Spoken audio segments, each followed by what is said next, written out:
Hello friends, welcome to Science Magnet. दोस्तों कैसे हैं आप लोग सभी? आई होप सभी अच्छे हैं, शानदार हैं, जानदार हैं। दोस्तों हमारे 2 चैप्टर हो चुके हैं, तीसरा चैप्टर हम लोग शुरू करने जा रहे हैं, force and laws of motion, यानी बल एवं गति के नियम। दोस्तों आई होप आप लोगों को स्टार्टिंग में, मतलब फिजिक्स आप लोग चैप्टर वाइज चैप्टर पढ़ रहे हैं। स्टार्टिंग में मैंने पहले ही आपको बता दिया था कि पहला जो चैप्टर होगा हमारा वो ये होगा मात्रक एवं मापन, ये जो हो चुका है। दूसरा चैप्टर यानी मोशन यानी गति भी हम लोग कर चुके हैं। तीसरा चैप्टर हमारा शुरू होने जा रहा है आज, बल एवं गति के नियम यानी force and laws of motion. चलिए दोस्तों शुरू करते हैं हम लोग ये चैप्टर। दोस्तों मोशन यानी गति क्या होता है ये आप लोग अच्छी तरीके से जानते हैं। जब भी किसी ऑब्जेक्ट यानी जब भी किसी पिंड की समय के साथ में उसकी पोजीशन बदलती रहती है तो आप लोग बोलेंगे कि सर वह मोशन कर रहा है, गति कर रहा है। अब दोस्तों इस गति के बारे में 3 चीजें बताई न्यूटन साहब ने, 3 नियम दिए। पहले नियम में कुछ बताया गति के बारे में कि देखो गति में हमेशा ऐसा कुछ होगा। फिर उन्होंने दूसरी बात बताई जिसे हम लोग न्यूटन साहब का द्वितीय नियम बोलते हैं कि देखो मोशन में, गति में देखो ये होगा। और उन्होंने फिर तीसरी बात बताई जिसे तीसरा नियम बोलते हैं कि देखो गति में ये होगा। तो एक एक करके समझेंगे कि तीनों नियम में उन्होंने क्या बात बताई। आ गई बात समझ में? चलिए तो बात करते हैं सबसे पहले न्यूटन्स लॉज ऑफ मोशन यानी न्यूटन की गति से संबंधित उन्होंने कुछ नियम दिए थे। अब दोस्तों जैसे आपको आज कोई बात बतानी हो तो क्या कर सकते हो आप लोग? फेसबुक पे डाल सकते हो, इंस्टाग्राम पे डाल सकते हो, लिंक्डइन पे डाल सकते हो। लेकिन पहले क्या होता था, प्रॉपर बुक पब्लिश होती थी कि अगर किसी को कोई बात बतानी है, कोई बहुत ज़्यादा रिसर्च करी हो, उसको कोई फेसबुक वगैरह पर डाल नहीं सकते, तो वो पूरी अपनी एक बुक लिखते थे, उसमें वो सारी बातें बताते थे। जैसे आपने देखा होगा कि कई बड़ी बड़ी सेलिब्रिटी जो होते हैं ना, वो अपनी ऑटोबायोग्राफी है उनकी, तो उसमें कई चीज़ों का उल्लेख है जिसको आज तक उन्होंने कहीं नहीं बताई। आगे बात समझने, तो न्यूटन साहब ने भी उनकी एक पुस्तक थी, उस पुस्तक में इन्होंने सारे ये तीनों नियम बताए। तो अगर आप लोगों से एग्जाम में पूछ लिया जाए कि सर इस पुस्तक का नाम क्या है, तो न्यूटन साहब की पुस्तक है जिसका मैंने फ्रंट कवर यहां पर लिखाया है। इस पूरी पुस्तक का जो नाम है वो है फिलॉसफी नेचुरलिस प्रिंसिपिया मैथमेटिका। हालांकि रेलवे में आज तक इस पुस्तक का नाम नहीं पूछा है, लेकिन आप लोग ध्यान रख लीजिए न्यूटन साहब की पुस्तक का नाम ये था और इन्होंने इसी बुक में अपने तीनों नियम बताए थे। और ये जो बुक पब्लिश हुई थी वो कब हुई थी? 1687 में हुई थी। चलिए दोस्तों काम की बात आती है कि एक एक नियम की बात करते हैं। सबसे पहले बात करते हैं पहले नियम की, प्रथम नियम की। इस नियम में क्या बात बताई गई देखो। अच्छा दोस्तों एक चीज मुझे बताएंगे कि यहां पर एक फुटबॉल रखी है, ये रेस्ट में है या मोशन में? सर रेस्ट में है, विराम में है। थोड़ी देर बाद में देखोगे तब भी आप लोगों को रेस्ट में ही नजर आएगी, थोड़ी देर बाद में देखोगे तब भी रेस्ट में ही नजर आएगी। यानी अगर ये रेस्ट में है, विराम में है, तो आप लोगों को ये विराम में ही रहेगी, रेस्ट में ही रहेगी, विराम में ही रहेगी। लेकिन अगर किसी बच्चे ने आके इसको किक मार दिया यानी इस पे एक फोर्स लगा दिया, तो क्या रेस्ट से ये मोशन में आ जाएगी? क्या विराम से गति में आ जाएगी? क्या बिल्कुल। लेकिन जब तक इस पे कोई बल नहीं लग रहा था ये रेस्ट में ही रहेगी, विराम में ही रहेगी। बात क्लियर है? तो पहला नियम यही बोलता है कि अगर कोई वस्तु विराम में है, रेस्ट में है, तो वह रेस्ट में ही रहेगी। कब तक रहेगी? जब तक उस पे कोई बल कार्य ना करे, जब तक उस पे कोई फोर्स नहीं लगे। सिमिलरली कोई दूसरा, अगर कोई वस्तु मोशन कर रही है, अगर कोई ऑब्जेक्ट मोशन कर रहा है, अगर कोई पिंड गति कर रहा है, तो वह गति ही करता रहेगा। कब तक? जब तक उस पे कोई फोर्स ना लगे यानी बल ना लगे। आप बोलोगे कि सर ये चीज तो मुझे समझ में आ रही थी लेकिन ये चीज समझ में नहीं आई। कैसे? देखो सर आप मुझे एक चीज बताइए। सर मैंने बोला पूछिए। सर जैसे मान लीजिए ये एक सरफेस है, एक सतह है, मैंने एक बॉल इस पे लुढ़का दी, बॉल लुढ़का दी, वो लुढ़क रही है यानी मोशन कर रही है, गति कर रही है। तो सर आपके अकॉर्डिंग तो ये जिंदगी भर गति करनी चाहिए थी, लेकिन मैं देखता हूं कि कुछ समय बाद में ये रुक जाती है। तो दोस्तों अगर ये रुक रही है तो जरूर इस पे फोर्स लग रहा है, बल लग रहा है। अगर बल नहीं लगता तो जिंदगी भर ये गति करती रहती। सर यहां पर कौन सा बल लग रहा है? देखो जब आपकी जैसे मान लो ये वस्तु है, तो जैसे मान लो लुढ़क रही है दोस्तों हवा, हवा भी कुछ ना कुछ बल लगाएगी, इसको रोकने का कोशिश करेगी। साथ में दोस्तों ये जो सरफेस है और ये जो बॉल है इसके बीच में भी कुछ घर्षण होता है, फ्रिक्शन होता है, जो उसको रोकने की कोशिश करता है। कुल मिला के बल लग रहा है या नहीं लग रहा? लग रहा है, तभी जाके ये रुकती है। अगर कोई बल नहीं लगता तो दोस्तों ये जिंदगी भर गति करती रहती। तो दोस्तों न्यूटन साहब का पहला नियम हमें यही बताता है कि अगर कोई ऑब्जेक्ट रेस्ट में है, विराम में है, तो वह विराम में ही रहेगा, और अगर मोशन कर रहा है, गति कर रहा है, तो उसी चाल से, जिस स्पीड से पहले जा रहा था उसी स्पीड से ये चलता रहेगा। कब तक? जब तक इस पे कोई बल नहीं लगे। तो न्यूटन साहब का पहला नियम क्या है? ध्यान रखिएगा कि कोई वस्तु स्थिर अवस्था में या विराम अवस्था में ही रहेगी, रेस्ट में ही रहेगी, या उसी गति में रहेगी। कब तक? जब तक कोई भारी बल नहीं लगाया जाए, जब तक कोई फोर्स नहीं लगाया जाए। अब दोस्तों आप लोग इस डायग्राम को ध्यान से देखिए। ये फुटबॉल अभी रेस्ट में है, विराम में है। अगर आप लोग चाहते हो इसकी अवस्था में परिवर्तन करना, यानी फॉर एग्जांपल इसको विराम से गति में लाना, तो आपको क्या लगाना पड़ेगा? फोर्स लगाना पड़ेगा। क्या अपने आप ये गति कर पाएगी क्या? नहीं। तो ये इसकी नाकामी है क्या? ये इसकी नाकामी है क्या? इसका नेगेटिव पॉइंट है क्या? ये एक गुण है क्या? इसमें एक प्रॉपर्टी पाई जाती है क्या? क्या? कि अपने आप ही अवस्था में परिवर्तन नहीं कर सकता, अपने आप। सिमिलरली अगर कोई गति कर रहा है, इसकी अभी अवस्था क्या है? मोशन में है, गति में। मैं बोलूं अपने आप रुक जा, ये नहीं रुकेगा। इस पे एक फोर्स यानी बल लगाना पड़ेगा। क्या अपने आप ये अपनी अवस्था में परिवर्तन कर सकता है क्या? नहीं। इसके लिए क्या चाहिए? इसके लिए एक फोर्स की आवश्यकता है, एक बल की आवश्यकता है। तो दोस्तों इसका यह गुण, हर पदार्थ में एक गुण पाया जाता है। ये क्या गुण? कि वह अपने आप अवस्था में परिवर्तन नहीं कर पा रहा। इसके इस ढीठपन को, इसको, इस नाकामी को हम लोग क्या बोलते हैं? इनर्शिया यानी जड़त्व बोलते हैं। और एक बात और बता दूं, अगर आप लोग इसकी अवस्था में परिवर्तन करने की कोशिश भी करोगे ना, जैसे अगर मैं इस पे बल लगाऊंगा, क्यों? क्योंकि मैं इसको मोशन में लाना चाह रहा हूं, तो यह इसका विरोध करेगी। हां, जब मैं बहुत ज्यादा बल लगा दूंगा तब जाके ये हिलेगी, मोशन में आएगी, वरना पहले तो ये खूब नाटक करेगी बॉल। अरे दोस्तों अगर मैं चिन्नू सा बल लगाऊंगा, उंगली से हल्का सा टच करूंगा, तो क्या मोशन में आ जाएगी? क्या क्या गति में आ जाएगी? क्या नहीं। जब ज्यादा बल लगाऊंगा तब ये मोशन में आएगी। यानी इसमें क्या गुण है कि अगर मैं थोड़ा बल लगा रहा हूं ना, पहले विरोध कर रही है, इसका विरोध कर रही है, ये रेस्ट में रहना चाह रही है, ये विराम में रहना चाह रही है। हां, जब मैंने ज्यादा बल लगा दिया तब जाके ये मोशन में आई। आ गई बात समझ में? क्लियर है?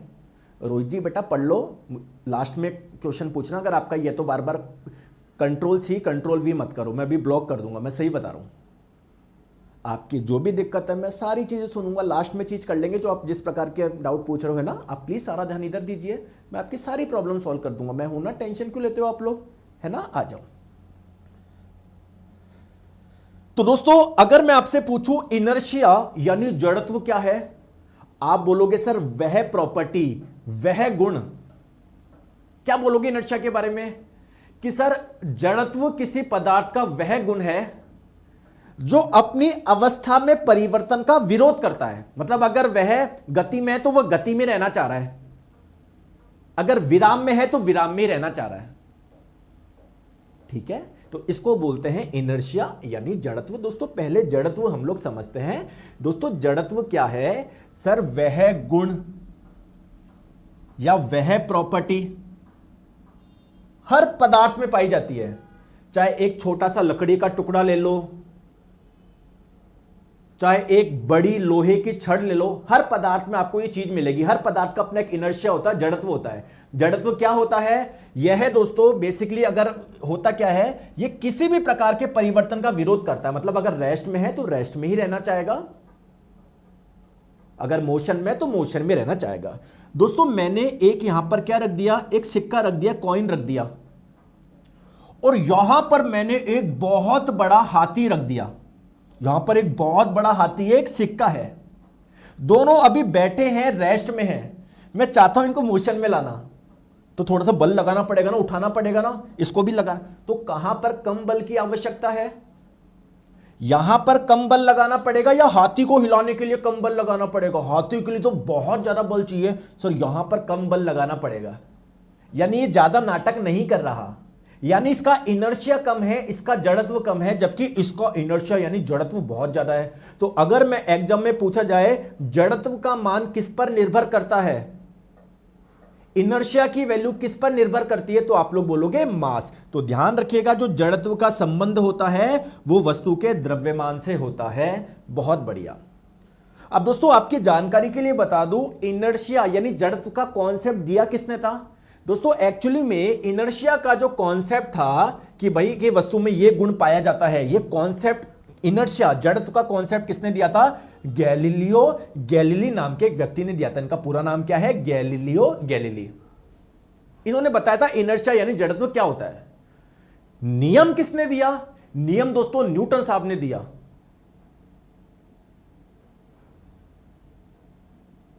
इन्होंने पहले ही बता दिया था कि यार इनर्शिया नाम की कोई चीज होती, मतलब इनर्शिया एक हर वस्तु में एक गुण पाया जाता है, ये है ना। लेकिन उसको प्रॉपरली स्टेटमेंट में किसने दिया? न्यूटन साहब ने दिया। आ गई बात समझ में? तो अगर मैं आप लोगों से पूछूं फर्स्ट लॉ ऑफ मोशन यानी गति का प्रथम नियम का कोई अन्य नाम भी है क्या?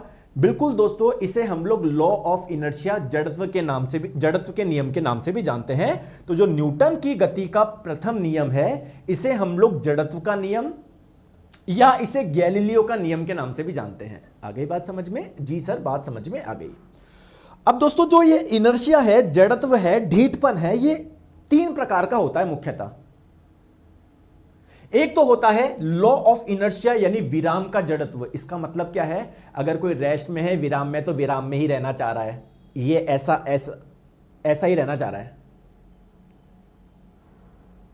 एक होता है दोस्तों लॉ ऑफ मोशन, गति का जड़त्व। अगर कोई मोशन में, गति में, तो गति में रहना चाह रहा है, गति में रहना चाह रहा है, ठीक है दोस्तों। एक और होता है इनर्शिया ऑफ डायरेक्शन यानी दिशा का जड़त्व।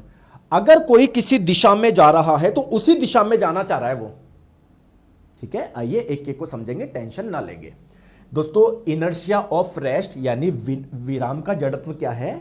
अगर कोई रेस्ट में है, विराम में है, तो वह विराम में ही रहना चाह रहा है, इसको बोलते हैं विराम का जड़त्व। अगर आप लोग उसकी अवस्था में परिवर्तन करने की कोशिश करोगे तो यह उसका विरोध करेगा। हाँ, बहुत ज्यादा बल लगा दोगे तो ऑब्वियसली चेंज हो जाएगी, लेकिन थोड़ा विरोध करेगा यह। चलिए अभी सारे एग्जांपल्स समझाऊंगा। इनर्शिया ऑफ मोशन, गति का जड़त्व क्या है दोस्तों? वह गति में ही रहना चाह रहा है, मोशन में रहना चाह रहा है।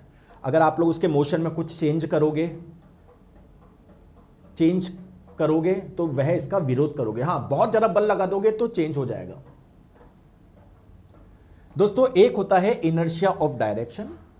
अगर हर ऑब्जेक्ट में, हर वस्तु में ये पाई जाती है कि अगर वो किसी दिशा में जा रहा है तो वह उसी दिशा में जाना चाहेगा, उसी डायरेक्शन में जाना चाहेगा। अगर आप लोग उसके डायरेक्शन में चेंज करोगे तो वह इसका विरोध करेगा। सर इसको बहुत सारे उदाहरण से समझाइए। बिल्कुल यार, बहुत सारे उदाहरण से समझाऊंगा।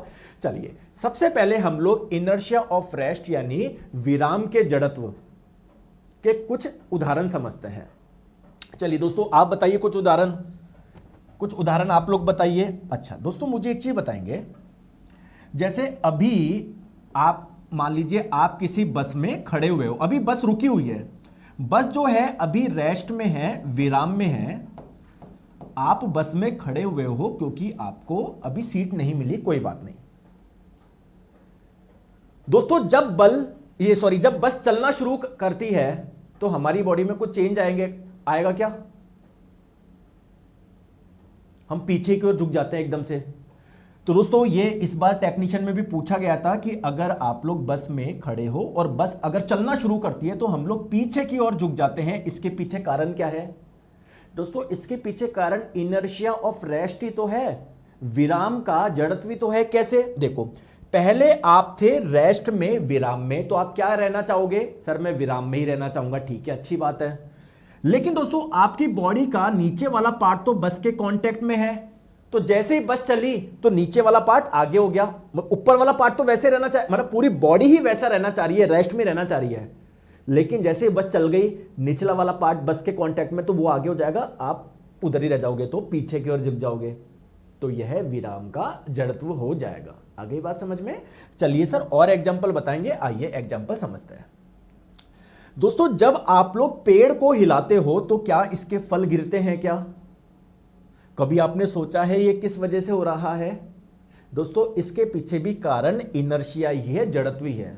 सर कैसे, समझाइए। आइए मैं आपको समझाता हूं। देखिए दोस्तों, जैसे मान लीजिए ये कोई एक पेड़ की शाखा है, इससे कोई फल लगा हुआ है। अब मेरी बात को ध्यान से आप लोग समझिएगा।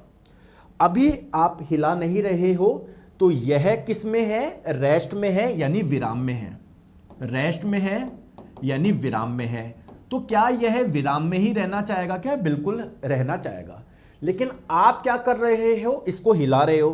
तो दोस्तों जब आप लोग हिला रहे हो, जैसे मान लो अभी ये टहनी, अभी यह शाखा, अभी यह ब्रांच ऐसी है, जैसे ही आपने हिलाया, मान लो ये कहां पर आ गई? ये कुछ ऐसे आ गया, यानी इससे लगा हुआ जो फल पहले इधर था वो अब इधर हो जाएगा। बोलो हाँ या ना? दोस्तों ये किस में रहना चाह रहा है? रेस्ट में रहना चाह रहा है, विराम में रहना चाह रहा है, यानी पहली वाली स्थिति में रहना चाह रहा है। पहली वाली स्थिति क्या है? ये है। आप अब कहां पर लेकर जा रहे हो? यहां पर लेके जा रहे हो। ये कैसे आने की कोशिश कर रहा है? पहली वाली स्थिति में यहां पर आने की कोशिश कर रहा है। यहां पर एक बल लगेगा कि इस दिशा, ऐसे लगेगा क्या? तो देखिए दोस्तों, टहनी इधर है, बल इधर लग रहा है, तो क्या ये फल अलग हो जाएगा क्या? क्या ये फल अलग हो जाएगा क्या? क्या ये फल अलग हो जाएगा क्या? तो अगर एग्जाम में पूछा जाए कि पेड़ को हिलाने से फल गिरते हैं, यह किस प्रकार के जड़त्व का उदाहरण है, किस प्रकार के इनर्शिया का एग्जाम्पल है? तो इनर्शिया ऑफ रेस्ट यानी विराम का जड़त्व। बहुत बढ़िया सर कुछ और एग्जाम्पल बताए? बताऊंगा यार। दोस्तों जब घोड़ा एकदम से दौड़ता है, जैसे मान लो आप घोड़े पे बैठे थे, घोड़ा जब एकदम से चलना शुरू करता है तो हम पीछे की ओर गिरते हैं, पीछे की ओर झुकते हैं। अगर आपने कभी घुड़सवारी करी हो, हॉर्स राइडिंग करी हो, तो ये क्या है? ये भी इनर्शिया ऑफ रेस्ट यानी विराम के जड़त्व का उदाहरण है। सर बताइए, मुझे समझ में नहीं आया। देखिए दोस्तों, जैसे मान लीजिए ये घोड़ा है, देखो मेरी ड्राइंग बहुत गंदी है, ये इसको घोड़ा मान लोगे क्या? ये घोड़ा है। आप बोलोगे सर घोड़ा नहीं तो कोई डब्बी लग रही है। हाँ जो भी हो, ये मान लो घोड़ा है। आप घोड़े के, अरे घोड़ा सीधा तो बना दो यार। आप बोलोगे सर हम आपको इतना सपोर्ट करते हैं, घोड़े को आपने डब्बा बना दिया, हमने वो मान लिया, लेकिन डब्बा तो सीधा बना दो। चलो ये दोस्तों घोड़ा है। अब घोड़े के ऊपर आप बैठ गए। पहले घोड़ा रेस्ट में था, विराम में था, आप भी रेस्ट में थे, विराम में थे। तो अगर कोई रेस्ट में होता है, विराम में होता है, तो क्या वह विराम में ही रहना चाहता है क्या? इसे ही तो विराम का जड़त्व बोलते हैं। जी सर। अब दोस्तों भाई साहब घोड़ा था ना, वो एकदम से चलना शुरू करा, नहीं मोशन में आ गया, गति में आ गया। आपकी पहले अवस्था क्या थी? रेस्ट की थी, विराम में थी। आप तो विराम में रहना चाहोगे ना? अगर कोई गति में लाने की कोशिश करोगे, थोड़ा विरोध करोगे ना? तो आप यहीं पर रहना चाह रहे हो, यहीं पर रहना चाह रहे हो। दिक्कत यह है आपकी बॉडी का नीचे वाला पार्ट घोड़े के कांटेक्ट में है, तो घोड़े के साथ में आगे आ जाएगा, आप वहीं रह जाओगे। तो पीछे की ओर झुकोगे नहीं झुकोगे? तो अगर एग्जाम में पूछ लिया जाए कि घोड़े पर बैठने पर, और घोड़ा जब एकदम शुरू करता है पीछे की ओर झुकते हैं, इसके पीछे कारण क्या है? इनर्शिया ऑफ रेस्ट यानी विराम का जड़त्व।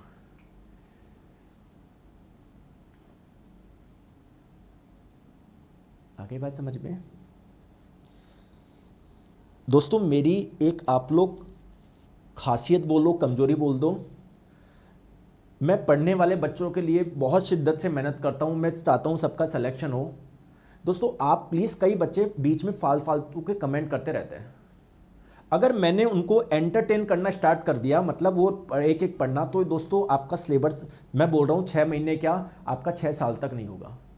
तो मैं आप लोगों से कई बार बोल चुका हूं दोस्तों, सिलेक्शन लेना है तो प्लीज़ इधर ध्यान दो। जैसे एक बच्चा है, आज पढ़ ही लेता हूं, वैसे कमेंट नहीं पढ़ता, लास्ट में कुछ टिप्स दे देना प्लीज, मार्क्स कैसे इंक्रीज हुए टेस्ट में। सूरत सिल जी, बेटा टिप्स चाहिए आपको? टिप्स चाहिए? नहीं बढ़ेंगे मार्क्स, मैं लिख के देता हूं, नहीं बढ़ेंगे। सर क्यों नहीं बढ़ेंगे? सर मैं तो क्लास में आ रहा हूं। कहां आ रहे हो? सारे बच्चे इधर ध्यान दे रहे हैं, घोड़े पे ध्यान दे रहे हैं, और तुम्हारा ध्यान है सर टेस्ट में मार्क्स कैसे बढ़े। तो भैया मार्क्स कैसे बढ़ेंगे जब तुम्हें आता ही नहीं है, तो कैसे बढ़ेंगे? टिप्स दे दो। अभी होते ना कान पकड़ लेता, सीधे ऐसे घुमा लेता, ऐसे ऐसे घूम जाता ऐसे, जब तक नहीं बोलते ना कि हाँ हाँ मिल गई गुरुजी, मिल गई गुरुजी, मिल गई, तब तक छोड़ता नहीं मैं। आ जाओ, बहुत बढ़िया सर, कुछ और उदाहरण दीजिए। आ जाओ, ये भाई साहब, दोस्तों रोलर कोस्टर जानते हो? दोस्तों मैं तो हिंदी माध्यम में पढ़ा हुआ हूं, एक मध्यम वर्ग से परिवार से हूं, मैं तो कभी ऐसे सवारी नहीं करी, लेकिन दोस्तों आपने मूवी में देखी होगी, या हो सकता है इस क्लास में किसी से बच्चे ने ऐसा एक्सपीरियंस किया होगा, तो बहुत अच्छी बात है सबका एक्सपीरियंस करना। दोस्तों ऐसे होता ही है, इस पे क्या होता है, आप ऐसे बैठ जाते हो गाड़ी पर, ऐसे गाड़ी से चलती है, रोलर कोस्टर बोलते हैं, बहुत डर लगता है इसमें। तो इसमें भी यही है, आप पहले बिल्कुल ये रुका हुआ था, भी चल ही नहीं थी, आप पहले रेस्ट में थे, विराम में थे, एकदम से चलना शुरू होता है, तो आप तो रेस्ट में रहना चाह रहे हो, लेकिन आपकी बॉडी का पार्ट नीचे इसके कांटेक्ट में, तो पीछे झुकोगे नहीं झुकोगे। तो दोस्तों रोलर कोस्टर की राइड जैसे स्टार्ट होती है ना, आप लोग पीछे की ओर गिरते हो। इसके पीछे कारण क्या है? इनर्शिया ऑफ रेस्ट है, विराम का जड़त्व है। किसको समझ में आया? यस लिख दो, और जिसके नहीं आया छोटा सा ऐसे कर लो कि मुझे क्यों नहीं आया, सर तो समझा रहे थे, थोड़ा सा ऐसे कर लो सब। आगे बात समझ में? चलिए सर, हमको इनर्शिया ऑफ रेस्ट, विराम का जड़त्व होता क्या है समझ में आया, कुछ उदाहरण बताए, से पता नहीं करोड़ उदाहरण है ना, सिंपल है, ठीक है। आ जाओ, नेक्स्ट है इनर्शिया ऑफ मोशन, यानी गति का जड़त्व। यानी अगर कोई गति में रहना चाह रहा है, भाई साहब मैं चेंज नहीं करूंगा, देख लो भाई साहब। आ जाओ सर, इसके कुछ उदाहरण बताओ। दोस्तों जस्ट उल्टा, अब जस्ट इसको उल्टा समझ लो, है ना। जैसे देखो, ये कोई बस थी, आप बस में खड़े थे, सीट नहीं मिली, कोई बात नहीं, बस चल रही थी, मोशन में थी। जैसे ही एकदम से ब्रेक लगाओगे, आप कहां पर झुकोगे? पीछे की ओर या आगे की ओर? आगे की ओर। ऐसा क्यों? देखो दोस्तों, आप मोशन में थे, गति में थे, आप गति में रहना चाह रहे थे, आप चाहते हो मैं गति में रहूं, मेरे में परिवर्तन मत करो, ठीक है। लेकिन जैसे ही बस ने ब्रेक लगाए, बस रुकी, आपकी बॉडी का नीचे वाला पार्ट तो बस के कांटेक्ट में था, लेकिन आप बोल रहे हो नहीं मैं तो मोशन करूंगा, मैं तो गति में रहना चाहूंगा। तो भैया आ जाओ, ऐसे आगे गिरोगे आप। तो बस के रुकने पर अचानक आगे की ओर झुकना, यह किस प्रकार का इनर्शिया है, किस प्रकार के जड़त्व का उदाहरण है? इनर्शिया ऑफ मोशन, गति का जड़त्व। रट मत देना आप, है ना, ये मत समझा करो अगर कोई बस में सवारी कर रहा है तो बस रट लिए inertia of rest, inertia of rest, inertia of rest, inertia of rest, inertia of rest. पूछ लो सर क्या पूछ रहा है, आप इसको फील करो, ठीक है। देखो जैसे ये सारे बबूचक बस के ऊपर जा रहे थे, ज्यादा नेतागिरी दिखा रहे थे भैया, जैसे ही बस रुकी सारे आगे नीचे। इसके पीछे कारण क्या है? क्योंकि इन्होंने फिजिक्स नहीं पढ़ी थी, इनको बस ये चाहिए, अरे हमारा एग्जाम सेंटर वहां पर आया, हम चलेंगे, एग्जाम जा रहे हैं देने, इनको फिजिक्स नहीं पता, भौतिक विज्ञान, तो ऐसे आ गए नीचे। सर कुछ और उदाहरण बताओ। दोस्तों आप लोगों को साफ साफ बोला जाता है, जब भी आप लोग ड्राइविंग करें सीट बेल्ट अवश्यक लगाए। क्यों? क्योंकि अगर सामने कुछ आ गया, आप एकदम से ब्रेक लगाओगे, गाड़ी तो रुक जाएगी, लेकिन आप चाहते हो मैं मोशन करूं, मैं गति करूं, तो बाहर आ जाओगे गाड़ी में से। क्लियर है क्या?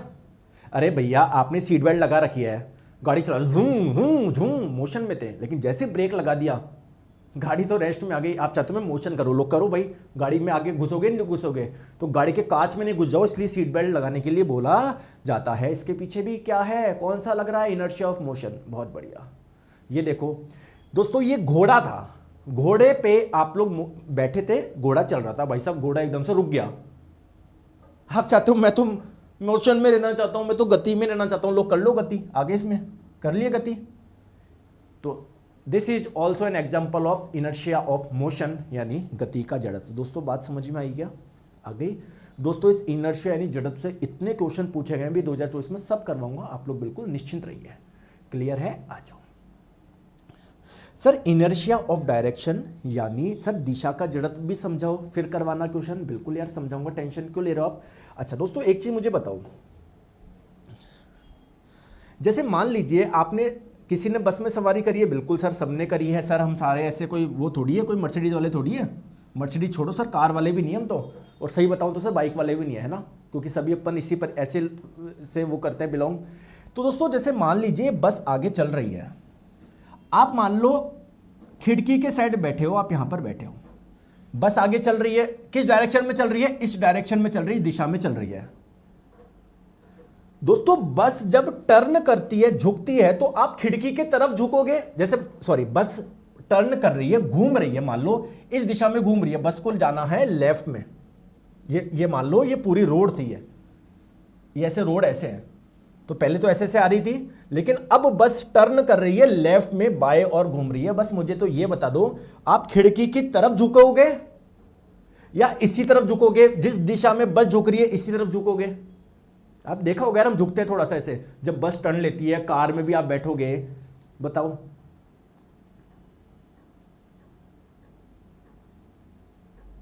खिड़की की तरफ, या मैं बोलूं आप दाई ओर झुकोगे या बाई ओर झुकोगे? देखो दोस्तों मेरी बात को ध्यान से समझो। अब एक छोटी सी चीज बताओ यार, पहले आपकी दिशा क्या थी? सर ये दिशा थी, ये दिशा थी, ये दिशा थी। अब आपकी दिशा में परिवर्तन होने जा रहा है, आपकी दिशा अब ऐसे होने जा रही है, ऐसे होने जा रही है। आप इसका विरोध करोगे क्या? हाँ, आप इसी में रहना चाहोगे, इसी में रहना चाहोगे। तो हुआ क्या दोस्तों, बस के साथ में आप हाथ तो गए इधर, मतलब, लेकिन आप इधर रहना चाह रहे हो, इधर राइट में रहना चाह रहे हो, तो इसलिए राइट और झुकोगे, खिड़की की तरफ झुकोगे। आगे बात समझ में? आगे बात समझ में? ये इनर्शिया ऑफ डायरेक्शन है, गति, ये दिशा का जड़त्व है। क्लियर है? जैसे दोस्तों ये कार है ना, पहले ऐसे थी, ये इस तरफ जा रही है, राइट में जा रही है, तो यहां के बंदे लेफ्ट में झुकेंगे, और जब ऐसे करके ऐसे करके ऐसे करके मान लो वापस लेफ्ट में घूम रही है, तो इस तरफ राइट में झुकेंगे। आगे बात समझ में? तो ऐसा चलता रहता है। ठीक है दोस्तों, कुछ क्वेश्चंस करवा दूं जिससे आपको पता पड़ जाए सर एग्जाम में किस प्रकार के क्वेश्चन आते हैं। हाँ जी सर बताएंगे, आ जाओ। देखो ये क्वेश्चन बताइए, स्थिर वस्तु का स्थिर रहने की प्रवृत्ति और गतिशील वस्तु की गतिशील रहने की प्रवृत्ति, इस चीज को क्या बोलता है? कि अगर कोई रेस्ट में रहना चाह रहा है, मोशन में रहना चाह रहा है। दोस्तों इस चीज को यार हम तो इनर्शिया बोलते हैं, अभी भी पढ़ा है, जड़त्व पढ़ा है। क्या बात है, आ जाओ। यदि हम पेड़ की शाखा को तेजी से हिलाते हैं तो कुछ पत्ते पेड़ से अलग हो जाते हैं। भाई कई फल भी होते हैं, पत्ते भी तो होते हैं अलग, इसके पीछे कारण क्या है? तो इनर्शिया यानी जड़त्व। लेकिन दोस्तों ये बहुत सिंपल क्वेश्चन पूछ लिया। क्वेश्चन में मजा तब आता जब पूछता कि इनर्शिया ऑफ रेस्ट या इनर्शिया ऑफ मोशन, विराम का जड़त्व या गति का जड़त्व, तब अच्छा क्वेश्चन ये बनता। चलिए दोस्तों बताएंगे। न्यूटन के पहले नियम का दूसरा नाम क्या है? पहले नियम का दूसरा नाम, कंफ्यूज है क्या? अरे कुछ भी नहीं है। अरे पहले नियम को और किस नाम से जानते हैं? अन्य नाम बताइए सर। अन्य नाम इसे सर लॉ ऑफ इनर्शिया, जड़त्व का नियम भी बोलते हैं। लो भाई बताओ, क्वेश्चन बनेंगे नहीं बनेंगे? यार क्या बात है, तुम तो सारे ही बना रहे हो यार, तुम तो कुछ छोड़ ही नहीं रहे। चलो बताओ। विराम में एक वस्तु की प्रवृत्ति विराम ही रहती है और गति में गति रहती है। ये देखो ग्रुप डी में पूछा, जेई में पूछा, एलपी में भी पूछ लिया, सिंपल सी चीज है, इनर्शिया यानी जड़त्व। चलो नेक्स्ट क्वेश्चन, किसमें जड़त्व का अधिकतम मान है? 2024 के भी क्वेश्चन करेंगे, टेंशन मत लो, सब करा दूंगा आप तो। दोस्तों आपको मैंने बताया जड़त्व यानी इनर्शिया, जड़त्व यानी इनर्शिया का मान किस पे डिपेंड करता है? किस पे करता है? द्रव्यमान पे ना, मास पे अभी ने बताया ना।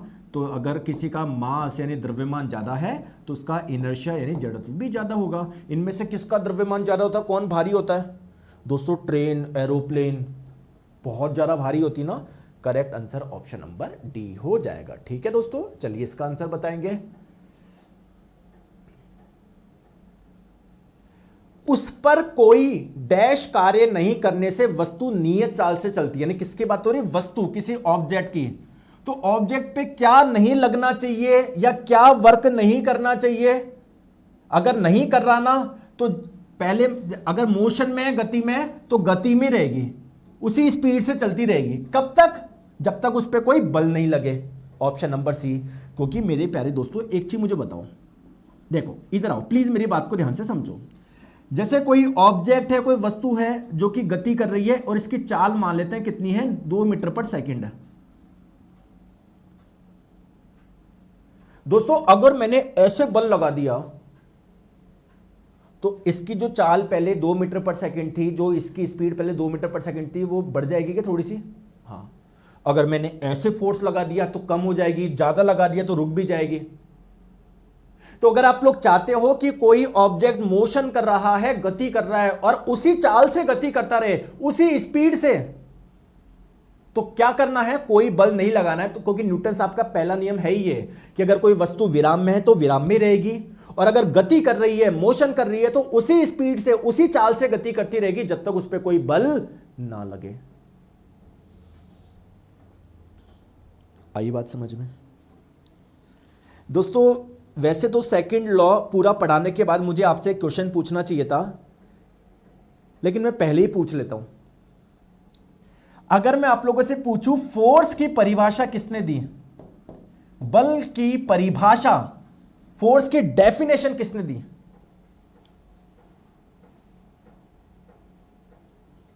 या आज तक समझ में नहीं आया किसी को, बस रटते रहते हैं कि यार न्यूटन साहब का सेकंड नियम बोलता है, अभी हालांकि मैंने पढ़ाया नहीं, पढ़ाऊंगा मैं, कि किसी भी वस्तु पर लगाया गया बल उसके संवेग में परिवर्तन की दर के बराबर होता है, सेकंड होगा। अरे नहीं है दोस्तों, एक चीज बताओ, न्यूटन साहब का पहला नियम क्या बोलता है? पहला नियम यह बोलता है कि अगर कोई ऑब्जेक्ट रेस्ट में है, अगर कोई वस्तु स्थिर अवस्था में है, विराम में है, तो विराम में ही रहेगी, और गति में है, मोशन में, तो गति में रहेगी। कब तक? जब तक इस पे कोई बल ना लगे, फोर्स ना लगे। इसका मतलब फोर्स एक ऐसी चीज है जो अगर रेस्ट वाले ऑब्जेक्ट पे लग जाए तो उसको मोशन में ला सकती है, और अगर मोशन में कोई है उस पे लग जाए तो रेस्ट में ला सकती है। यानी फोर्स के बारे में, फोर्स है क्या, फोर्स है क्या, कौन बता रहा है? फर्स्ट लॉ बता रहा है दोस्तों। आगे बात समझ में? वेरी गुड यार, बहुत बढ़िया, क्लियर है क्या? चलिए दोस्तों, आज के लिए हम लोग क्लास इतनी ही रखेंगे, ठीक है? आज थोड़ी सी क्लास छोटी होगी, इसका कारण मैं आपको बताता हूँ कि यार आज मेरा थोड़ा सा गला बहुत ज़्यादा वो हो रहा है, चलो है ना, एनीवे ये तो चीज़ें चलती रहती है। तो हम लोग कल इसको कंटिन्यू करेंगे। अब आपके कोई डाउट हो तो अब आप लोग मुझसे पूछ लीजिए। मज़ा आ रहा है नहीं आ रहा, पहले मुझे बताओ, मज़ा आ रहा है ना? कहीं पर भी आपको कुछ भी रटना नहीं है। अगर मैं आपको बोल दूं इसको रट लो, मुझे भी नहीं पता ये कैसे आया, भाई साहब उस दिन पैसे आके ले जाना। जब कहीं पर भी आप ऐसा सुन लो, अरे रट लो, मुझे नहीं पता कैसे आया, बस आया, रट लो। रटना कुछ भी नहीं है, रटना मना है। आप लोग अगर चीजें समझोगे तो दोस्तों आपकी साइंस कहीं पर भी नहीं जाएगी, पूरे दिमाग में रहेगी। लेकिन अगर आप लोग रटोगे, चीजें समझोगे नहीं, तो बहुत दिक्कत होने वाली है आपको। और अगर आप लोग समझ रहे हो, मैं आपको विश्वास दिलाता हूं, साइंस यानी विज्ञान आपका सबसे आसान हो जाएगा। और ये आपने अभी 2 चैप्टर पढ़ के फील भी किया होगा कि हाँ गुरुजी, अगर मैं क्लास में ध्यान से समझ रहा हूं तो मेरे को समझ में आ रहा है। आप जो क्वेश्चंस करवा रहे हो वो भी मुझसे हो रहे हैं। बताओ सर, ग्रुप डी निकालना है तो बिल्कुल यार निकलेगा, क्यों नहीं निकलेगा? आपके लिए जैसे विज्ञान बढ़िया कर दी, मैथ्स और रीजनिंग भी बढ़िया करा रहे हैं, आपकी जीके करा देंगे, टेंशन क्यों ले रहे हो आप? हाँ बताओ। हाँ अब मैं देखो एक एक क्वेश्चन पढ़ता हूं। मैं जो बच्चे जाना चाहता हूं चल जाओ, क्योंकि मैं पढ़ाने वाला कुछ भी नहीं क्योंकि आज का हो गया। मैं कुछ कमेंट पढ़ रहा हूं, देखो तो सही तुम्हारा कमेंट का लेवल क्या है। लैपटॉप पे क्लास चलेगा? बिल्कुल चलेगा यार, मैंने कितनी बार, अगर आपको इन नंबर पे जानकारी ले सकते हो दोस्तों आप। 2 नंबर बता रहा हूँ मैं, एक तो ये 7374019437 और एक ये रहा। यार ये मेरे से मत पूछा करो, ये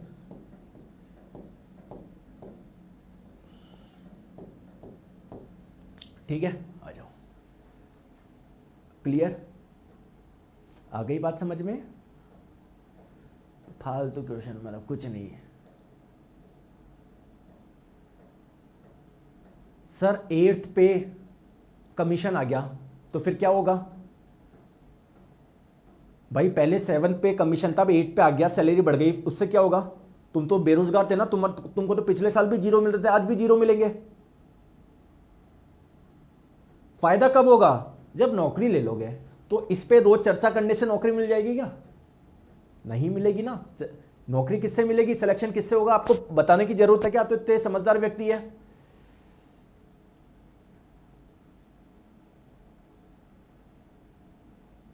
सर जॉब लेके आपके पास में आऊंगा, बिल्कुल आना, आप सभी का स्वागत है। सर वीओडी कर लूँ क्या, जो वीओडी बैचों से पढ़ लूँ क्या? पढ़ लो अगर आपको जल्दी करना है तो। लेकिन यार आप क्या नया बैचेस से पढ़ो, नया कंटेंट है पूरा ये, अगर आपको जल्दी है नहीं सर मैं तो पढ़ लो, कोई दिक्कत नहीं है। लेकिन मैं बोलूँगा इसी से पढ़ो, नए से रोज ज़्यादा भागो मत, 2-2 3-3 क्लास देखो, एक एक पढ़ो।